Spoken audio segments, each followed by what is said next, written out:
प्रीति। अक्सर आप लोगों ने देखा होगा कि पीठ को हमेशा मजबूत करके रखिए, क्योंकि अक्सर शाबाशी और विश्वासघात दोनों पीठ पर ही होते हैं। दोस्तों, कहा जाता है कि जब भी आप अब किसी भी व्यक्ति पर विश्वास करते हैं तो आपको पिछले समय में खाया हुआ धोखा याद आ जाता है, और आप अगर उस व्यक्ति पर विश्वास करने वाले भी होंगे तो भी आप उससे विश्वासपूर्ण व्यवहार नहीं कर सकते, क्योंकि आपका मन, आपका अंतरात्मा गवाह नहीं देगी। आपको यही लगेगा कि ये इंसान भी कहीं मेरे साथ धोखा ना कर दे। उस पर एक कहानी आधारित है दोस्तों, आपको सुनाना चाहती हूँ। एक राज्य में एक राजा और रानी रहा करते थे। उनके राज्य में बहुत ही एक अजीब तरीके से विवाह हुआ था। उस ज़माने में प्रेम विवाह करना बहुत ही हिम्मत का काम होता था, क्योंकि उस समय बड़ी ही बंदिशें और बहुत ही कायदे कानून अलग हुआ करते थे, और प्रेम विवाह करना बहुत बड़ा काम हुआ करता था, क्योंकि उस ज़माने में शर्म और हया के पर्दे के पीछे लड़कियां कभी लड़कों से बात करना भी जायज़ नहीं समझती थी। और उस ज़माने में प्रेम विवाह कर लिया तो लोगों को बड़ी ही ईर्ष्या होने लगी।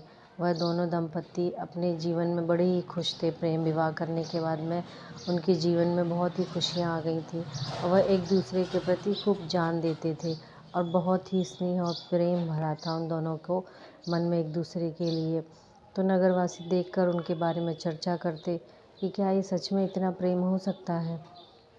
लोगों ने कहा, हो भी सकता है, नहीं भी हो सकता है, कैसे पता करें। यह बात की खबर राजा तक गई। राजा और रानी ने दोनों ने आपस में बातचीत करना शुरू कर दिया कि क्यों ना इनकी परीक्षा ली जाए। परीक्षा में पता तो करें कि एक दूसरे से सच में प्रेम करते हैं या ये सिर्फ दुनिया में दिखावा कर रहे हैं।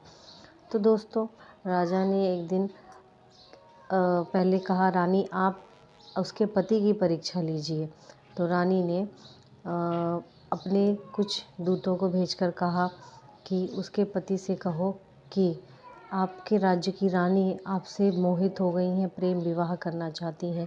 क्या आप अपनी पत्नी की हत्या करके उनसे विवाह करना स्वीकार करेंगे? तो उस पति ने, आप यकीन नहीं मानेंगे, कहा कि मैं बिल्कुल भी, ऐसी 1000 रानियाँ मेरे आँखों के सामने आ जाएं और मैं उनको स्वीकार नहीं करूँगा, क्योंकि मैं अपनी पत्नी से दिल जान से प्यार करता हूँ और उसके लिए ही 7 जन्म के समर्पित है मेरे। तो उसकी यह बात सुनकर रानी को तो जवाब मिल गया।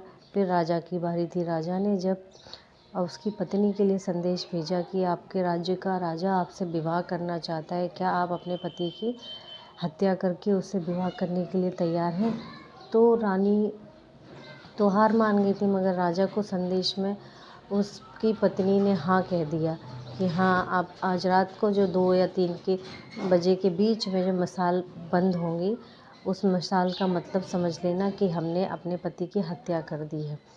उसके बाद में वह हुआ तो राजा ने सुनकर अपने सैनिकों को चौकन्ना कर दिया कि मुझे उस व्यक्ति को बचाना है, उस व्यक्ति की जान बचानी, क्योंकि ये पत्नी तो धोखेबाज निकली और यह तो उसके पीठ पीछे छुरा भोंक रही है। तो फिर उसके बाद उसने वही किया। राजा ने जाकर के अपने सैनिकों को तैनात किया। 2 से 3 के बीच में जैसे ही मसाल बुझी, उन्होंने सैनिकों को अंदर भेज दिया। लेकिन उससे पहले ही उस पत्नी ने अपने आदमी का गला काट दिया था और फिर मसाल बुझाई थी।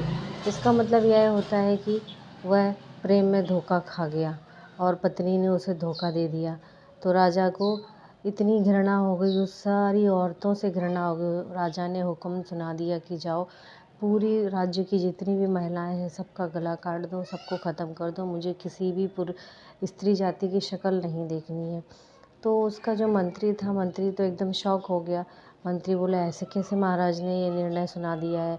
तो वह अपने पिता के पास गया। पिता से बोला कि पिताजी, आप भी मंत्री थे, आपके सामने ऐसी परिस्थिति आई कभी कि ऐसी विचित्र आपको कोई आदेश का पालन करना पड़ा हो कि पूरे राज्य की स्त्रियों को आप गला कटवा दीजिए?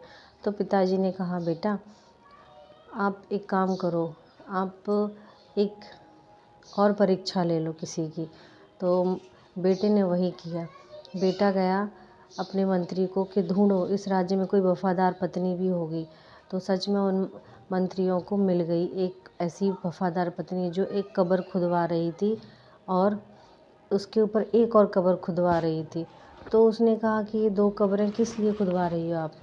तो रानी जो थी वह राजकुमारी थी, वो अपने पति को बहुत ही बुरी तरह से मरा हुआ देखकर उसके प्रेम में व्याकुल होकर अपने आप को संभाल नहीं पा रही थी।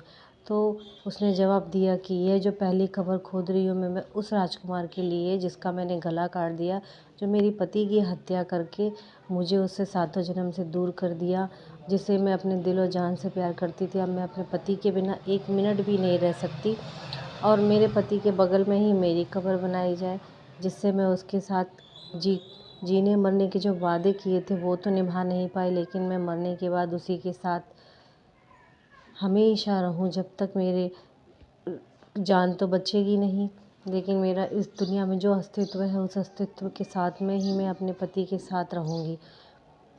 मैं उससे इतना स्नेह करती हूँ कि मेरी सांसें लेना भी मुझे दुश्वार हो रहा है। मैं अपने आप को बहुत कोस रही हूँ कि मैं अपने पति को नहीं बचा पाई। इस राजकुमार ने मुझे पाने के लिए मेरे पति की हत्या कर दी। इतना बुरा पाप जो कि मुझे खाए जा रहा है और मैं अपने पति को बचा नहीं पाई और मैंने भी इस राजकुमार को मरवा दिया। तो यह बात सुन के मंत्री ने कहा, इस दुनिया में हर एक कोई एक जैसा नहीं होता। एक जगह पत्नी अपने पति से इतना प्रेम करती है कि वह अपना गला कटवा के अपने आप को मार कर अपने मरे हुए पति के साथ बगल में कब्र बना के रहना चाहती है। और वहीं एक और पत्नी जिसने अपने पति को ही अपने हाथों से गला काट के मार दिया। दोस्तों, इसका मतलब यह नहीं होता है कि हर व्यक्ति एक जैसा ही हो। कुछ व्यक्ति स्वभाव से ही क्रूर होते हैं और कुछ व्यक्तियों में स्वभाव से ही स्नेह और प्रेम कूट कूट के भरा होता है। इसलिए हम एक ही माप तौल हर एक के साथ नहीं कर सकते हैं, क्योंकि हर एक का नज़रिया अलग है, हर एक की सोच अलग है। और धोखे तो ज़िंदगी में अक्सर हर किसी को मिलते ही हैं। तो धोखा खाना कोई बड़ी बात नहीं है, धोखा खाकर उठ जाना ये बड़ी बात है। थैंक यू दोस्तों।